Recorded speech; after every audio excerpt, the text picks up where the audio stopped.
Hey, what's going on, everyone? Welcome to the Last Call podcast. I am your host, Arthur. For those of you who are tuning in from the Bourbon and BS podcast, I appreciate all the love and support and welcome in. But do not panic. You are going to get the same show, same vibe, and same energy you've always gotten from me and our guests. Just a little bit more polished.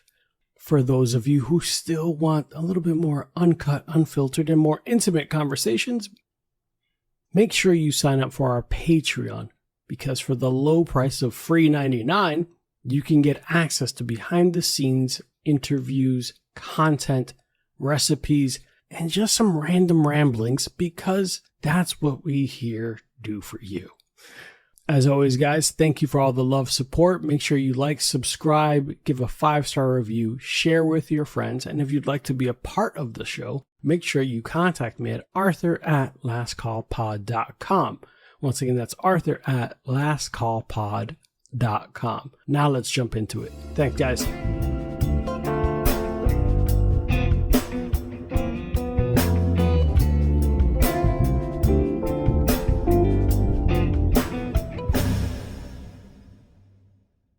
All right. So welcome to the show, everyone. Today I am out here at the really unique spot. You might have heard of this whole big trend where there's kind of Asian fusion cuisines, but Daddy Ninja out in Kissimmee, Florida is one of like the mainstays and one of like the quintessential predecessors of that. So we're out here in Kissimmee with a good friend of mine, Mike Cordero. Hey, what's up? How you guys doing? Good, man. So how you been? It's been a minute. I've been trying to talk to you about this because you did a pop-up in Orlando a couple of years ago, right? Yeah, that was I think it was about 5-6 years ago. Yeah. It was before COVID.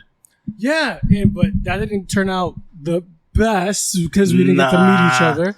Yeah, it was so crazy, bro. It was like, at that time we were very popular. Everybody came to see us. So I guess they didn't do the reservations the right way and they got over-reservated. Yeah, man. So Mike Cordero is the executive chef here of Daddy Ninja. And outside of that, the most importantly is he's a childhood friend of mine's. Yeah. Damn near primo hermano kind of thing. We talk about it. Yeah, 5-floor crew, you know? Yeah, man. So tell people about where we know each other from, where you're from, and how you ended up out here. We from Washington Heights, 182nd Street over there in New York, and we grew up. I went to high school over there and everything. Grew up Washington Heights kid. At that time, you have to get a job when you're 18, and my grandmother was working at Yankee Stadium at that time. Oh shit! Yeah, she was. Remember? Yeah. So she had a couple friends inside the kitchen. They were like, "Yo, we need this kid. We need somebody new." Because we lost our kid that used to do all that prep. My grandma goes, all right, my grandson needs a job. All right, I go in there. Mm-hmm.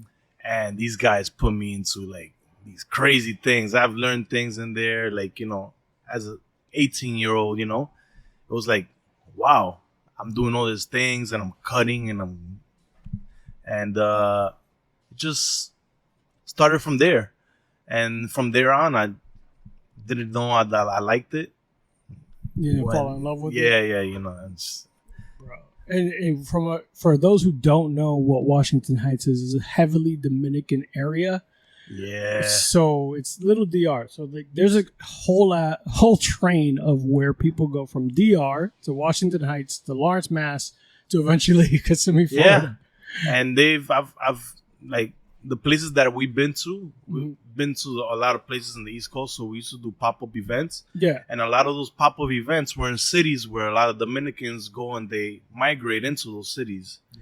And I've seen a lot of nice cities, and, it was pretty cool. A lot of Dominican people, and the love in all those cities is really, really cool. That's awesome. Man, it's been something that's really unique to see online, the way and the style that you and Daddy Ninja's whole motif is. I've always been a big fan of it. But if anyone ever wants embarrassing stories about me before I fucking became a little bit more involved, no, Mike would be the one to kind of He won't say it because Yeah. some things that we just don't talk about. But for those who don't know, Mike would. No, but if you ever guys wanted to play the latest games or anything, Arthur had every single game, every console that we ever grew up with. Bro, I've never not been a nerd. For anyone who knows me, I've never not been a nerd. I always was like on the cutting edge of like, oh, I have a PlayStation. Oh, I have this. But yeah, fuck all that. But nah, man, so you ended up working at Yankee Stadium. And was it something that you actually fell in love with, or was it like, hey? So I started there, and I actually lasted 9 years there. 9 years. Really? So I started from the bottom as a prep and worked my way up. In about 2-3 years, next thing you know, I was a supervisor. And from a supervisor, then I turned into a sous chef over there.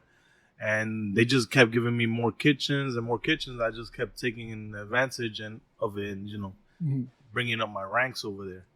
And I got kind of tired of it after a while. Really? Yeah, after a while, you work 6 months, 6 months you don't work, or the other 6 months you have to travel somewhere else to go work. And I was trying to figure out my identity at that time too, because I was like, all right, people know me in the Yankee Stadium. Yeah. But I want people to know me outside of Yankee Stadium, I want to be a chef known other places. And that's when I kind of like stepped away from the stadium a little bit, and I started doing like small rooftops and small lounges and stuff like that. Now, was it like your own like menus, or were you working with? I was people? working with a friend of mine, Chef Brian Pansier, and he would take me to these places, and it would be really nice, local spots like on top of the Hilton rooftop and stuff like that. And he'll bring me in as a sous chef, and he'll be like, "All right, this is my guy, and we'll work together and do a whole bunch of menus and a whole bunch of places out there." Started working in Thalia.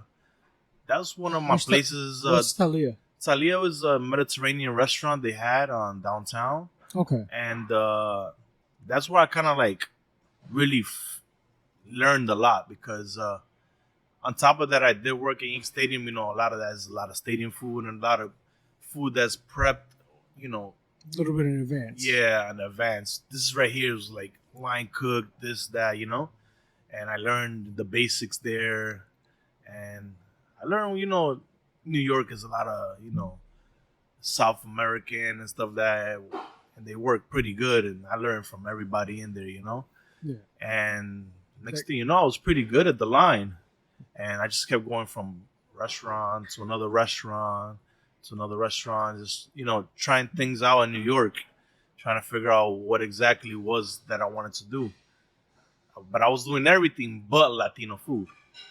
Oh, shit, for real? So I was doing French, American, Mediterranean, everything but Latino. But when I tried, I was in Yankee Stadium.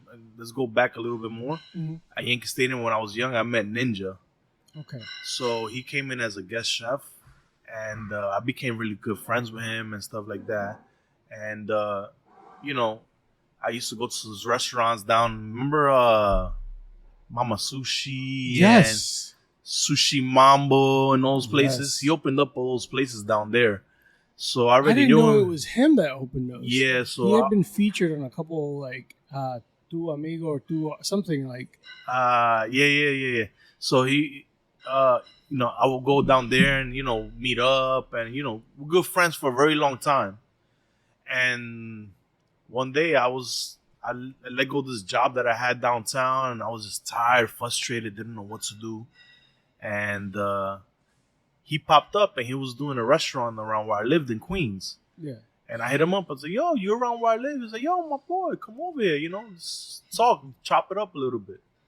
So we chopping it up, and he's like, "Yo, I got this restaurant that I got in the Bronx over there, and where is it? Tremont, really? Tremont Park Yeah. area? Somewhere in the Bronx." Okay. And we went out there, and I helped him out with the menu, and he saw like me hands on, like how I work. And towards the end, he's like, "Damn, man, like, we have to get a chef for here." I'm like, "What do you mean?" didn't apply to be a cook here. I want to be I'm a chef. It's like, what do you mean? You're not staying here. You're going everywhere where I'm going. So, from there on, me and Ninja just stuck together, and it went, that's how we started, me and him. Yeah. Now, fast forward a little bit, a little more. We just, we started opening up these restaurants and all these other places, doing events, the pop-up events that you started seeing and stuff like that. And from there on, we're just us. Like, yeah. It became like a friendship. Yeah. Because you could tell, like, honestly, if I didn't know who your parents were, I would have thought it was Ninja. That's kind of how you guys vibe. You and his son Chinito is what they call him? Yes, that's I call him my little brother. Mm-hmm. And Ninja, everybody asks me, Ninja's my father. See? That's how I got into the love of the Latino foods. Obviously, it's from my parents. Yeah. But the Latino food is from Ninja and all his style and stuff. And he taught me a lot of things that I knew myself. But he's like, try it this way better. And try it this way better. And it kind of got me better at what I was doing. That's actually really dope. And for those who don't watch Mike online, his reels are hilarious.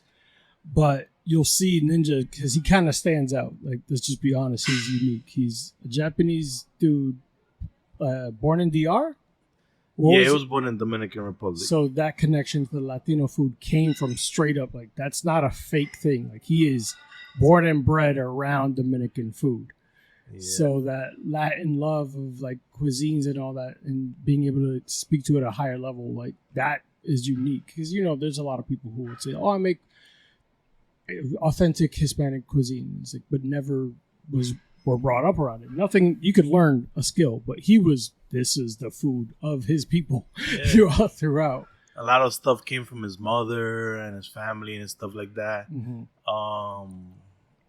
And he just mixed it up. That's what we do. We do a big mix up. Like, I'm half Dominican and my father's from Peru.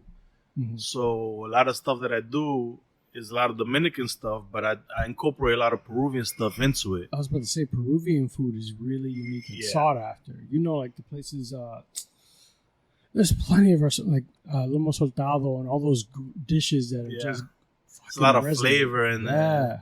So imagine mixing that with Dominican flavors. So this is like, it's crazy, Yeah. And you've been now, you kind of jumped ahead, but you've been, how many restaurants now have you guys run? So we've opened up a couple restaurants, most of them in the East Coast. Mm-hmm. We've opened up, we had one in Rhode Island before. Mm-hmm. I have another one in Rhode Island called Mambo Sushi that I've opened up before with my own menu. Mm-hmm. We have Vaca in Lawrence. We have one in Charlotte. We have one over here. I've also helped my friends also in California, down by like Los Angeles, La Palma. Okay. So I have friends out there too that have a couple of our things out there, really nice. A lot of traveling, a lot of running around. It was pretty cool. It was pretty cool because being in New York, you see everything in New York. You see a lot of stuff. Mm-hmm. But leaving New York, you see a lot of stuff also, but you see it in a different way, different pace and stuff and everything. So it was kind of like cool. Did you feel like New York really prepared you for everything else? Or man, if you make it in New York, you can make it anywhere, bro. Yeah. That's what they say. But with that fast pace of California has have also been kind of unique, right? It was pretty cool. I wasn't there for very long, mm-hmm. But my friend, everything over there was pretty cool. Like, his restaurants and stuff like that. He incorporated with other businesses that he has and stuff like that. That's the pretty cool thing about California. It's so big, you could do so many different things out there. Of the restaurants that you've popped up at, was there one that stood out? Like, okay, they're gonna make it big. There's something that's gonna come up of this. Oh, something man! Stood out. Obviously, outside of the ones you did. We have this one, Vaca, Mambo Sushi. There's a couple things. there's a lot of places that I've been to that have a lot of potential, you know. And Mama Sushi got featured like Love and Hip Hop, didn't it, or something like that? And that's Sushi Mambo. So there's two different ones. There's Sushi Mambo in New York, and then there's Mambo Sushi that's in Rhode Island. That's close. Yeah, very close, right? Feels uncomfortably close. Somebody's getting close to trademark. Like, all right, but so what's something that you could like, if you had to explain what this cuisine's like and what makes it so different than traditional sushi for those who have not already clicked and halfway through this episode gone on the IG to figure it out? I say it like this. So our sushis are for people who don't like sushi. Yup. Our sushi, people like, oh man, the raw fish. I'm like, our has churrasco inside. Yeah. We got fried chicken inside of it, fried shrimp, you know. We put the platón on top. And on top of that, we put toppings on it. So we put ropa vieja, pollo guisado. We could put ropa vieja on top of shit. Yeah, bro. We also put like stuff like cani. We also go traditional also, but then we give it a twist. We put cani with like our flavor on it, you know. And just different things like that. Like we made a chapo. It's called El Chapo. So we put chicken in it, maduro inside of it, mozzarella. Then we wrap it up, and then we tempura it with Doritos. Who does that? Excuse me? With Doritos. How the hell? Check this out. It's not done yet. You put guacamole on it, ropa vieja. You got El Chapo. Bro, that would put me to sleep instantly. Like I would never be able to move again. Is this like a large ass portion? Is this Hispanic portions? And it's stuff that we create like mofongo. You know what's a mofongo, right? Yeah, of course. So we made a sushi with a mofongo on the outside. So we just create a lot of stuff in here that you see in that basic in our days and stuff like that, and just make it into a sushi. Yeah. And not only sushi, but we also do a lot of plates. They're really nice. People see our pictures. The first thing that people do when our plate comes out is Instagram it. You know. Immediately. Yep. That fucking makes sense. Yeah, if you see it online, it is Instagram worthy for sure. Like this is not even a lie. A friend of mine found just 2 days ago.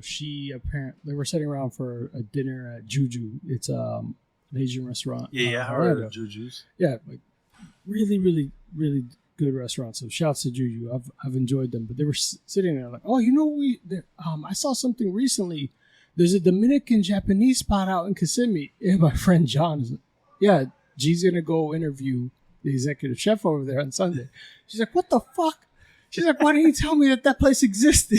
I just started laughing. I was like, a lot of people, we've been here for 2 years, and they just now knowing that I just found out that you lived here. I thought you came here. People's watching our videos and come in like, yo, we've been watching your videos for like 2 years. We just noticed that you're here right now. Like, yeah. Bro.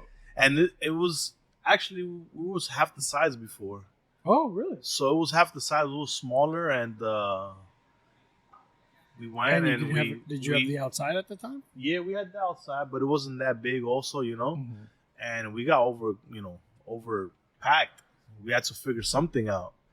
And we ended up getting the other side and breaking down the walls and reconstructing, and like matter of 6 months.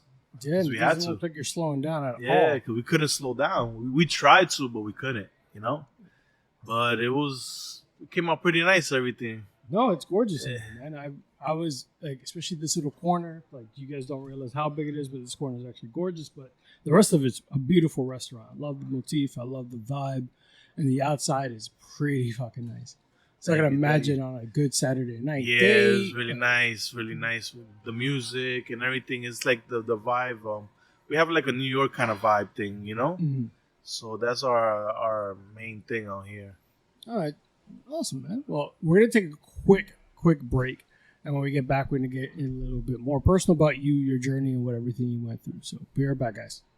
Hey guys, here at the show, we ask that you follow 3 simple rules that'll save your night and possibly your dignity. Rule number 1, don't drink and drive. Seriously, Uber exists for a reason. If you wouldn't trust yourself to build IKEA furniture after 3 bourbons, you definitely shouldn't be behind the wheel. Rule number 2, avoid Amazon one-click buy. Drunk you thinks a medieval suit of armor is a great investment. Sober you, not so much. And then try to explain it to your credit card company that. And finally, rule number 3, do not text your ex. Look, they had their chance, and you deserve better. No one ever found happiness at the bottom of a 2 a.m. I miss you text. Move on, hydrate, and remember, you're better than that. Don't do that. Don't do that. Text literally anyone else. Text your Uber driver that you miss them, but not your ex. Seriously, all jokes aside, stay safe, do the right thing, and take care of yourselves. All right, guys, now back to the show. All right, guys, a couple things since we got back. I realized Mike is dedicated to the cause a couple, like 20 minutes ago, but he has a tattoo of the logo on his right hand. So this is forever. My left hand. On his left hand. So the man is about his business. So we talked a little bit about what got you started, all that. And Daddy Ninja could be a weird name to say, but what's the name of the actual chef? Mitsuhisa Nishio. One more time into the microphone. Mitsuhisa Nishio. Perfect. All right. So you've been working with him for some time. You've been opening restaurants, basically family. What was the point that where you felt like this is my life now? This is what I want to do. This is not a flash in the pan, because cooking and being in the culinary arts is not an easy path. No, it's not. And there's a lot of times I wanted to quit before I started all this. And I was literally, at that time when I told you that me and him first started, I was already looking for another job. And he came, we did that first event. He's like, you're going to come with me. Mm-hmm. Our first place, I think we went to, I think it was D.C., Washington. Yeah. And we went over there and we did an event, and I saw the vibe and everybody coming up to us, and the love that we got from everybody that's from Dominican people, our culture and stuff. Yeah. And after that first event, I was like, wow, I like this, Like this could be something. Yeah, like I think we could do something with this, And we spoke about it, and the first time we ever did an event, like, yo, this is what I want to open up a restaurant like this in the future. Everything we have now is, we spoke about it before. And I think that's the time when I really was like, I think this is what I want to do. Hell yeah. What was in that moment, you just made up your mind, like, there's no plan B, this is it? And you just straight going forward? I think it was just, it was, I think, over there we was working. I think it was the love that people gave us. Mm-hmm. When I saw the love that people gave us, I was like, wow, like this is cool. I've been working all these years, and people haven't shown me this much love in a very long time, Mm-hmm. I cooked for famous people, and they didn't even say thank you sometimes. And these people, you're in Yankee Stadium, which to a lot of people is like a dream. Yeah, it is a dream, but sometimes you don't get recognized right away because there's so many people in the way, 100%, yeah. This is just me and him, and people are like, yo, this is Ninja, and this is his chef, Mm-hmm. And then Chinito, and this is Ninja, chef, and Chinito, people know us. Like, it's not 100 people in there, These people are popular, and they want to see us, and they want to try our food, and it was really cool. It was a good experience, and that changed my life, I think, forever. Hell yeah. I'm happy for that, man. I'm really proud of you. No bullshit. That's why when you were doing the pop-up, I was like, my cousin's out here. I need to call and see him. Because I was like, I need to support wherever I can. I was trying to so trust me, I've been watching. I'm super proud of everything you've done. Thank you, bro. Especially because, like, we talked about it earlier. It was like all giant. How I always saw it was like a giant-ass family, right? So we got Tito, Bellman, Jenny, you, your brother, your sister. Yeah. Everyone in the building was like a family. So when I talk about, like, if anyone was younger, it's like, oh, that's like my little brother. Oh, that's my cousin, or some shit like that. We're all family in there, bro. Tito, to this day, I treat him like a little brother. I'm like, he is a grown-ass man. And I'll still be like, what are you doing? And Butman's a grown ass man. And still see him like a big brother. It was like that's I love them all, man. Every time we get together, man, it's really cool, man. Yeah, and it feels special because we grew up together. You know, we saw each other be little ass kids, and now we're grown. You're fucking making it. Well, everyone's doing their thing. Everyone's really successful. It makes me happy seeing everybody doing their own thing. You know, like it's all unique too. Yeah, you know, and it's like, wow, Mike is cooking. Wow, we never thought about that. Yeah, you know, this guy's doing this guy's doing that. Like that's cool, man. Like, you know, everybody's succeeding in their own way and doing their own little thing. It's pretty cool. And now that we get older, we connect with each other too. Like, we connect with this. You help me out with this, and it makes cool. a big difference because like I think that people often forget about the block and like the ghettos or hoods or whatever people want to call them, but it becomes like a little fucking village. Like you could not see that person for 10 years and pick right back up like you never not saw them. Yeah, and that's something that is hard for people to understand unless you grew up in that kind of neighborhood. All right, like nowadays it's so everyone's so disconnected, so distant, and it was like you could remember that those days we didn't have iPads, we didn't have iPhones, we didn't have any of that. Well, we had to go outside, play kick the can. Remember kick the can, man? That was one of the most, oh man, I used to love kick the can. Isn't it one of the most ghetto things possible? I remember us hiding under cars and all that stuff. Yeah, fucking stealing police barriers so we could play football on the block.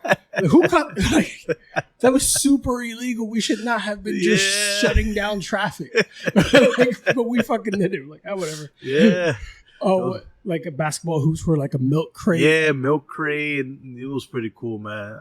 I think that's where we all learned how to play basketball. It was on a milk crate. Yup. And bro, I remember the building had the basement. And that's where we would throw parties and all that shit there. Yo, I remember going one time. You remember this one time? I seen all you guys, you, Charlie, Oliver, I think even K-Shoes, and you guys are all digging in there. I'm like, what you guys are digging for? You like, we're looking for the Undertaker. Yes. Do you remember? Yes. One, that block had a funeral home around the corner in the basement. You remember that too, right? Man. Do you remember that there was a funeral home? I don't remember the funeral home. I remember it was a party hall. Yeah, but around the corner, if there was a jewelry store and then like a funeral home or some shit that happened downstairs. Oh, man. You don't remember that? Nah. Am I crazy? No. Whatever. But yes, we were doing stupid shit when we were kids and probably should not have been in the basement of a building by ourselves, like near a boiler or whatever the fuck that was. But that party hall turned into a fucking great thing. Oh, yeah, man. I remember a lot of parties from the block being over there. Yeah, me and Oliver did the mural that's out there. I think it's still there, that lighthouse. Really? Yeah. Oh, man. We gotta go check that out one day, take pictures of it. It's been a minute. Yeah, I'm gonna have to go back. Yeah. I gotta go back. I'm going to New York. Yeah, my fiance's playing producer today. So if you guys hear me just kind of shouting stuff or getting hit, it's because she's keeping me on track. But so we talked about kind of like that come up. What was, if you had to tell someone for the first time ever visiting here, what would be the dish that you would recommend? Like, hey, try this. I always ask people, the first thing I always ask people is, because I love a lot of my dishes. They're all my dishes and me and Ninja, you know? Mm-hmm.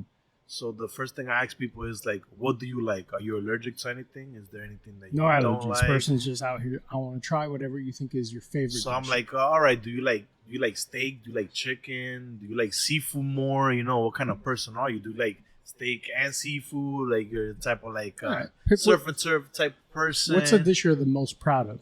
How about that? Well, my most famous dishes that we're known for is the churrasco. Our churrasco, bro, is A1. Our flavor in the churrasco. And then we have the mofongo. I've tried a lot of mofongos out here. A lot of good mofongos out here in Kissimmee, but none like ours, man. None like ours. A lot of people tell us that. And I don't know if it's the flavor that we bring from over there, the way we do things. And but definitely stands out.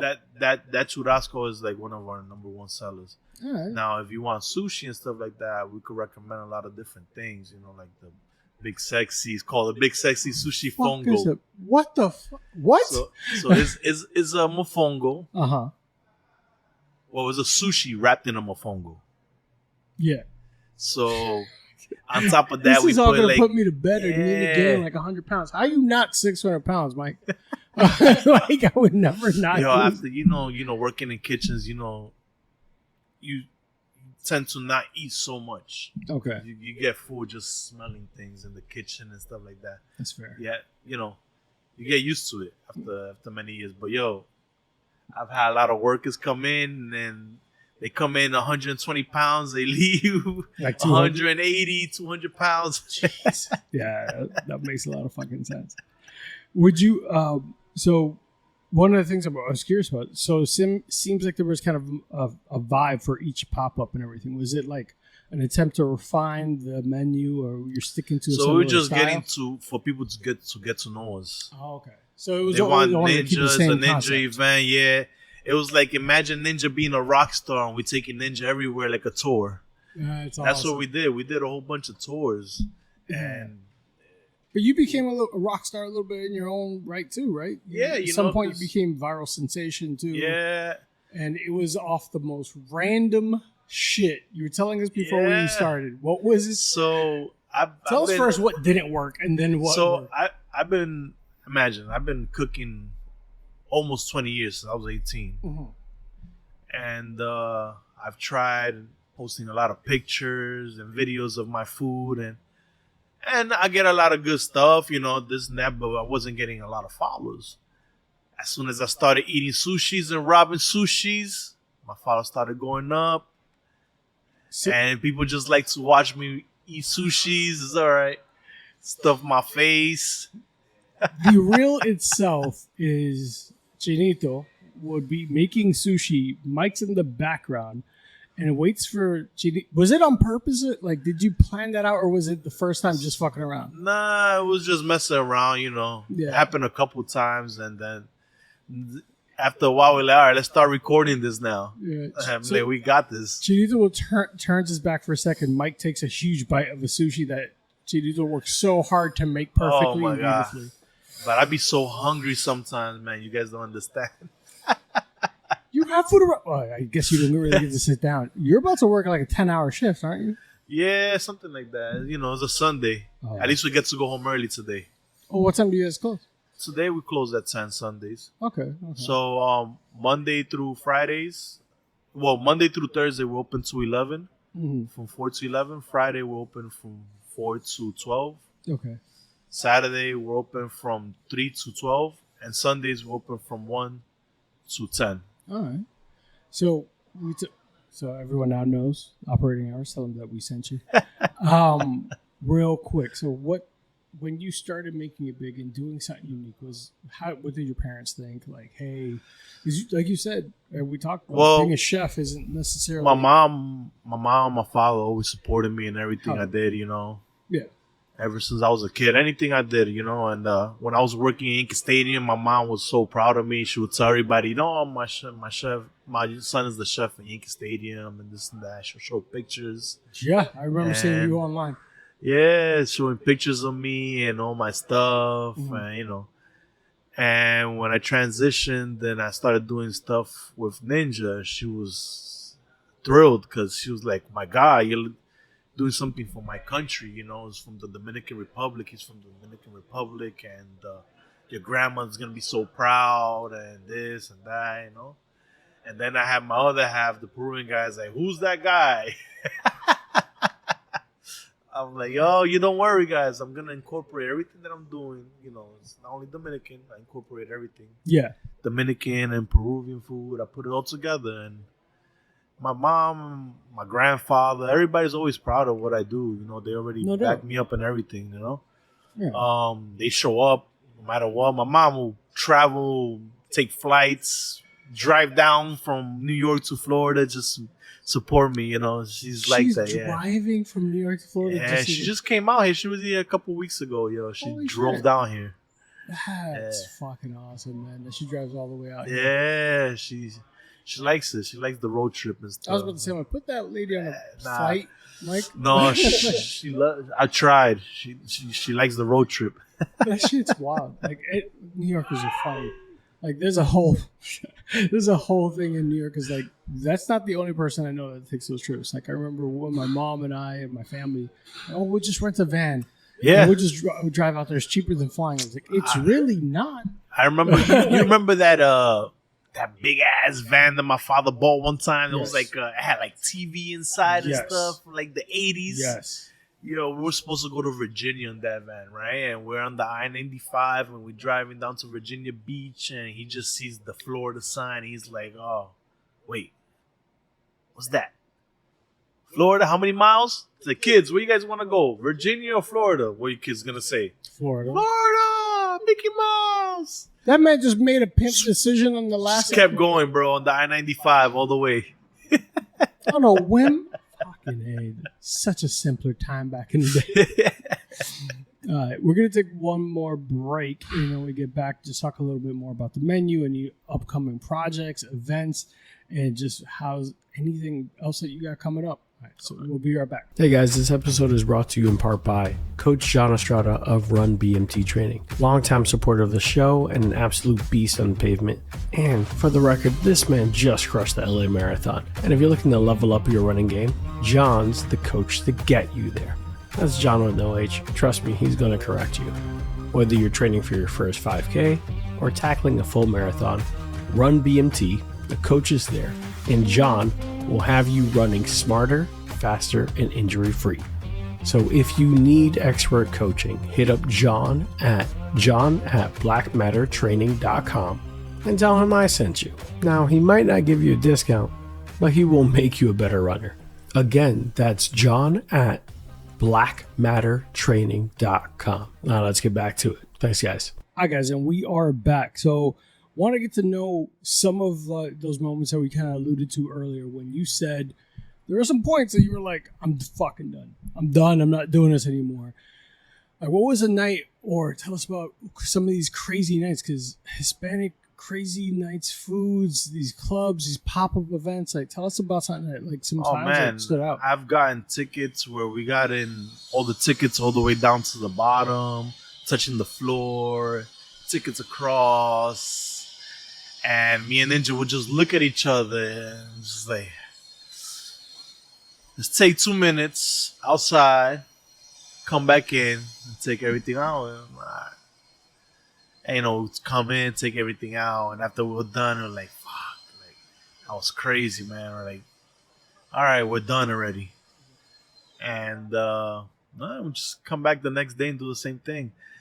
I mean, you feel in the moment, you're like, damn, I don't want to do this. But at the end of the day, everything just, we finish it. And then when you finish something, you feel accomplished. You're like, all right, no matter how hard it was or anything, I finished it. Yeah. So Lawrence, Mass is one of those areas, like, I lived there for a short time, and those people could be a little out of pocket. Like, how was... Oh, man, Lawrence, Mass was pretty cool for me. Really? Yeah, because I was there during COVID. This man, no wonder. By then, everything was cleaned up. I was there. Like... So I started on there. We opened up. It just happened to be that Vaca opened up in January of 2000. Where in Lawrence exactly? 2020 in by Essex. Essex Community College. Yeah, around. Yeah. Okay. It was around there.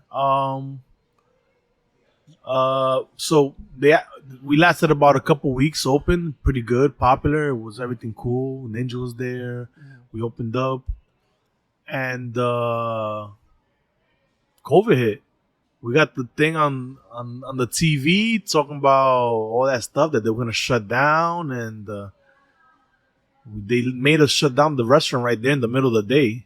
And from there on, we tried to figure out what they were gonna do, and we ended up opening up and just for takeout. And I stood there for about 6, 7, 8 months, just working and during the COVID, and it was pretty cool because you don't spend money.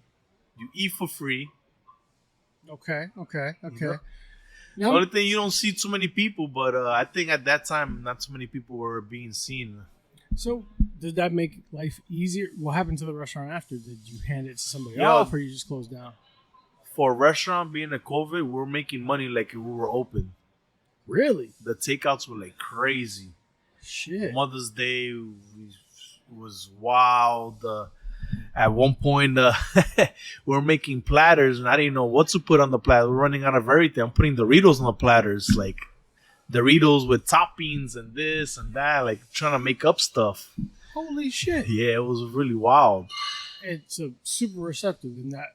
When did you move on from that one? And So we ended up opening up another restaurant in Rhode Island. Does vodka still exist? Yeah, vodka. Who's running that for you? When No. That's they have their own people over there and their own thing. My friend Alexi over there is the owner. Okay. And he has his team over there taking care of Ninja's menu, with our team, doing sushi over there and stuff like that. And very successful people, very great food. The drinks, awesome. Hell yeah. Nice. And keep running, bro. They running. And then you went to Rhode Island, and how did that go? I went to Rhode Island, and at that time, we opened up another restaurant over there. So I had to leave vodka to obviously be with Ninja to open up with Ninja. Mm-hmm.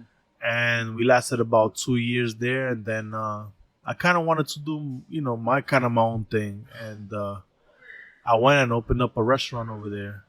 What's kind of your own thing? Yeah, so like my own kind of menu. Yeah. Because I always did my Dominican just with Japanese with Ninja. Mm-hmm. I wanted to do something more Peruvian, So I went and did a sushi for Mambo Sushi in Rhode Island. Yeah. And I did a Japanese infused with Peruvian food over there. Okay. How's that?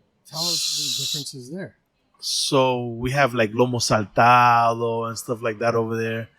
And then I did a lot of Japanese stuff with like teriyaki and stuff like that. And I just incorporated a lot of stuff that I learned from my grandmother, from my Dominican grandmother and my Peruvian grandmother, and mixed it with the Japanese infusion. Hell yeah. And that place still exists and it's still... Oh, yeah. Strong. So do you end up like selling it up? Someone's just running it for you? No, so they have these owners. We come and do the menus for them, and we consult them in it. That's a lot of that we do, a lot of consulting. That's a And we get theory. a fair percentage of whatever we get, off of our food that we consult in. That's awesome. Do you have to is it every couple So of years? We usually do we stay there for a while, and we opened up the restaurant and everything. But Mambo Sushi was actually my home. I actually lived there in Rhode Island for 2 years, and I consider Mambo Sushi one of my homes also. That's awesome. Whenever I go back over there, I get mad love from the owners, my friend Mike, and have friends of mine over there still running the restaurant and stuff like that, And it's one of my things, I go over there and I look at it and it's like, wow, I made that, pretty cool. That's awesome. Do you every once in a while still do just pop-ups and work a shift or two? Yeah, I do it here and there. Because we hear a lot. We've been so busy over here though, it's kind of hard to leave from here, Dude, you guys are popping. There's a fuck to the staff right now. So I'm assuming at 1 o'clock it's going to be crazy. Yeah, sometimes there's a line outside, people just waiting. Bullshit, really? Yeah. Shit, what time is it?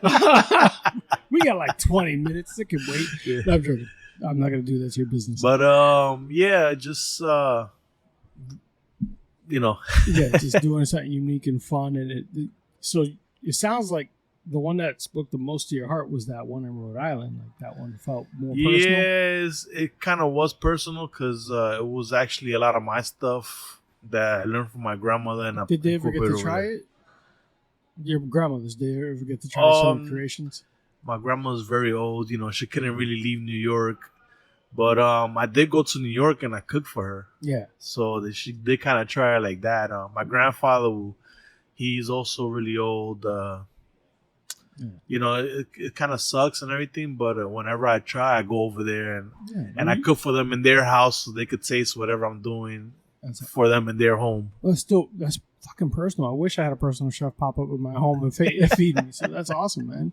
I'm glad that they got to get to try the stuff that they inspired too. Yeah. And your parents, obviously, they try it and come out. Your sister and your brother, they love that shit too. Oh man, Alexandra, she destroys this place. Really? Awesome.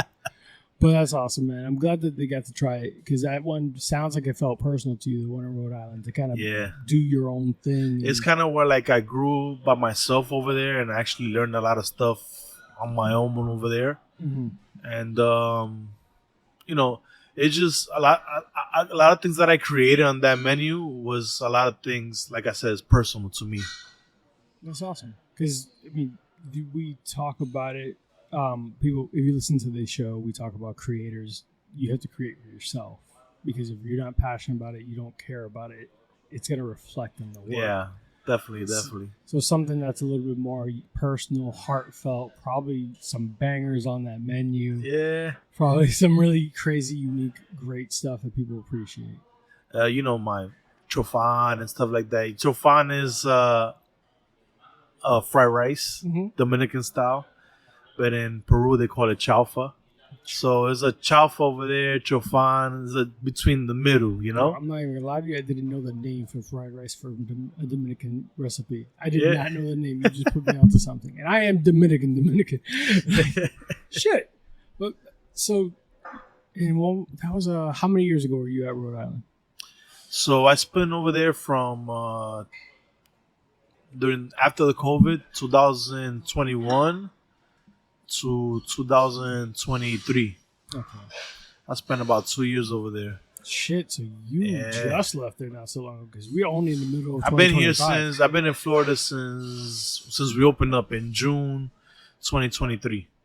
Damn, so you went right from there right to here, opening a spot. And just I came out here to help. You sleep? Nah.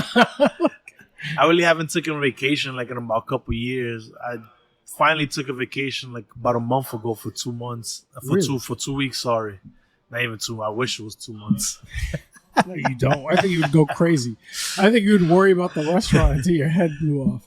Yeah, but just I go from place to place and I've been doing it and it's just like it's kind of like a stress reliever for me too. Like, I'll be at work and it calms you down for me. Okay. Because I don't have that much pressure and I love what I do. So when you love what you do, Yeah, exactly. People feel it. You feel it. You take pride in it. That's Ninja. I mean, not Ninja. Chinito. You take pride in everything you do, right? So it matters. You can hop on the mic right next to you if you want to introduce himself.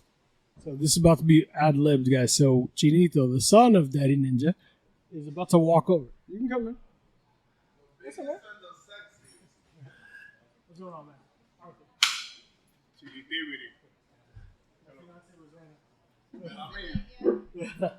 So it's my friend Arthur from Washington Heights. Grew up in the same building, same floor. That's tough. Yeah. Well, hey, if you want to say something, introduce yourself because you're on camera and on mic. So this is Chinito. Gracias. He's part of the viral reels that keeps getting all his sushi stolen in the middle of it. Some people over here can't fucking act right. Oh, we could curse on this bitch? Yeah. Now we can because we're about 45 minutes in. This little motherfucker over here stealing my fucking sushi.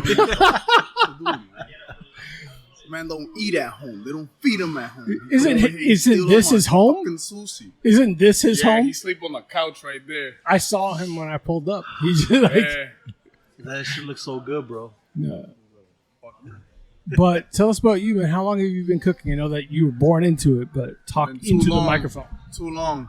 I was made in a test tube. I'm a test tube baby. I was made in a laboratory. That makes sense. And what country was that? Because he said Japan. Okay. Japan. This shit run in my blood. I was born, and right away I was rolling. You were just rolling sushi? Just out there for no reason. Sushi. We be rolling up though. Sushi. Yeah, like I don't care. I ain't here to judge. Yeah, I ain't here to judge. But yeah, man, we're here. If you ever want to taste any Dominican sushi, something a little different, something a little exotic, we got it for you. You heard? Yeah. We're here with Chef Mike. Le dicen el ojito de guandula, ese tigre. ¿Tú no lo estás viendo de ojo? Ese desgraciado. Oh shit, yeah, that's true. We're actually brothers though. Yeah, I heard we were Yeah, talking look about alike. that. Same dad, different moms. So, yeah, I heard about With that's the what he same was look. telling me. Look, yep, exactly the same. Actually, that was one of the things I asked about working with your father. Like, he basically And my like, brother. yeah, It's an experience. yeah. It looks like you guys are having a lot of fucking fun. But, Yeah. But the joke that I told him was like, if I didn't know who your parents were, I would think that fucking Daddy Sushi was Daddy I'm Ninja was telling your you. dad. I met his parents. like I know his parents. Yeah, he got green eyes, Mm. and I got chinky eyes. Chinky but eyes. It was a trade-off. It was a trade-off. that's what it is. And you speak full Japanese too, or no? I speak 3 languages. I speak English, I speak Spanish, and I speak pila de mierda. Pila mierda. Pila mierda. Not even Muchísima Japanese. mierda. Un reguero de Hijo de zika. la semilla coña. I was asking you. Like, I wanted to hear some Japanese. Japanese. I'm Duolingoing though. You're Duolingoing Yeah, we're making with it happen. with the We're making angry it happen. owl that just fucking threatens you. It's like instead of Netflix and chill, it's Duolingo and vibes for me. Mm. For me, But that's what we be doing. We be with the little green bird, bing, bing. that one threatens people. It's like, yeah, it's been a while since you checked in. Yeah. Like it's looking for you, like you owe it money. Like so, The other day, it sent me a threatening message. It's like, "Where you at, bitch?" I was like, "Oh shit." that's not even part of his programming. that was just Mike texting you. I don't even know. But that's a problem. But man, Pero de lo mío, es un placer, un honor y un orgullo conocerte, ¿oíste? so cuídate. Cuídate el dulce, que el salado te lo cuido yo. Pleasure. So that was completely off the script, but I'd love to meet him. So obviously it's fun working with them and working with his dad. Nah, you see. Yeah, and actually we never got to tell people the unique thing about Ninja is he doesn't speak English. You said He understands English. okay, but you were saying like he was born in DR. Went to. I'll let you explain the whole like track of how he. His parents are from Japan. Mhm. They migrated to DR. He was born in DR. He speaks Spanish, full blown Fluently. Dominican. Full blown Dominican Spanish, not even normal Spanish. Dominican He Spanish. understands English because he obviously had to Time, learn yeah. English, in time and stuff like that. Over here, when he came to the United States, had to learn English. Mm-hmm. And Japan, he learned a little bit of Japan when he went to Japan out there. And Chinito was born in Japan, so he actually learned a little bit of Japanese out there. But you ask him now, most of the time I ask him, he's like, I forgot a lot about it. That makes sense. If you're not around it enough and you're not Yeah. practicing it enough. So he just a lot of Spanish and stuff like that. Oh. Chinito is actually pretty good because Chinito's English, Spanish, and he's taking Japanese classes and he's actually learning fluent Japanese. He's That's been to beautiful. Japan the past few years, a couple times. That's beautiful. Pretty cool, man. Yeah, it's beautiful to stay true to those roots. I joked with people that are from Florida. It's like if you go to the Chinese restaurants or Asian spots out in New York, they speak full blown Dominican Spanish, and it's normal for us. Yeah. When we go to any other state, it was like, oh, Jenny, I was like, excuse me, What the hell? Yeah. I don't speak Spanish. Oh shit! I remember you used to where go I to the was. Chinese store. Can I get some? Oye, papa con pollo. Yeah, Papa con pollo. Yeah. yeah, bro. Like they would speak full blown Spanish, not miss a beat. Yeah. I'm like, this is wild. Like, you can't talk shit to people in Nah. Spanish out there. They know exactly what the fuck you're saying. You do your nails over there, the girls, and you talk shit in Spanish. They talk to you right back in Spanish. Talk about, yo, Yeah, yo entiendo todo lo que tú estás diciendo. yeah. Washington Heights is a very different. Well, New York is a very different world, but Washington Heights, it's not like what fucking Lin-Manuel Miranda tries to tell you on It's TV. a lot of mixtures and a lot of different things in there, Washington Heights. Yeah, love it out there. So tell me about what's next, man. I know we're wrapping up because you're about to open up in like 20 minutes. So what's what projects and everything? we're opening up a little project over there in Tampa, trying to look at our locations over there and want to open up another Daddy Ninja over there. Mm-hmm. Obviously in the future we have a lot of different little things that we want to do, like little small stores, and I'm actually doing my own thing also, my own LLCs. Everybody tries to do a little hustle. I got my little car rental thing that I'm starting up. We Okay. live in Disney, like why not? You know, Yeah, it's true. Fucking gotta Why keep not? keep you know, fucking and my family grinding. is like that too. You know, my father and everything. You know, he always bought houses and always rented them out and everything. Yeah. So that kind of is also in my blood. You know, Yeah. buying stuff like that and just renting out. You My know. mom too. Yeah, how that is. yeah. There's always a little backup plan. You know. Yeah. Obviously, one day I do want to do like a food truck, and you know. Food truck. Yeah, I think because that would I be a think a dope- food truck is pretty cool because you can move around anywhere you want to go. You know. Yeah. You're not If you tied get to a something. really, really good truck, go to the whole East Coast, you go up and down, and people that know us and they want to follow us, and then, they'll make like an app or something, and pretty Yeah. cool, something Tracking like you that. like Yeah, that. yeah. So that's one of my ideas too. That's awesome, man. I'm happy with that, and obviously it's going well. We're gonna see. Pretty sure it's about to start filling up here, even if it's on a fucking Sunday. I don't know how the hell you that. Oh business. no, don't worry, man. We're prepared for everything. Don't worry. I'm fully confident. So we are gonna wrap up in a little bit. Where can people find you? What social media? On social media, on Instagram, TikTok, Facebook, Chef Mike Special. That easy. That's it. Chef Mike Special. Keep it the same for all of it. Chef Mike Special. Alright. They can follow me. They can see all the food that we do. They can see me stealing all these sushis and everything. Mhm. Pretty cool. The adventures of me and Chinito and my boy Chiquitin, doing a whole bunch of videos. That's awesome. And also, just come out here in Kissimmee. We out here in Kissimmee in Osceola Parkway, Mhm. 500 East Osceola Parkway, Kissimmee. And if you guys, like I said, don't be afraid. People who don't like sushi, come out here. We make sushi for people who don't like sushi. That's dope. Yeah. I am one of those fucking people because I hate sushi. Oh man, you're gonna love it. I fucking tell people all the goddamn time. I don't understand why we use fire. We created fire to not use it. Don't judge me.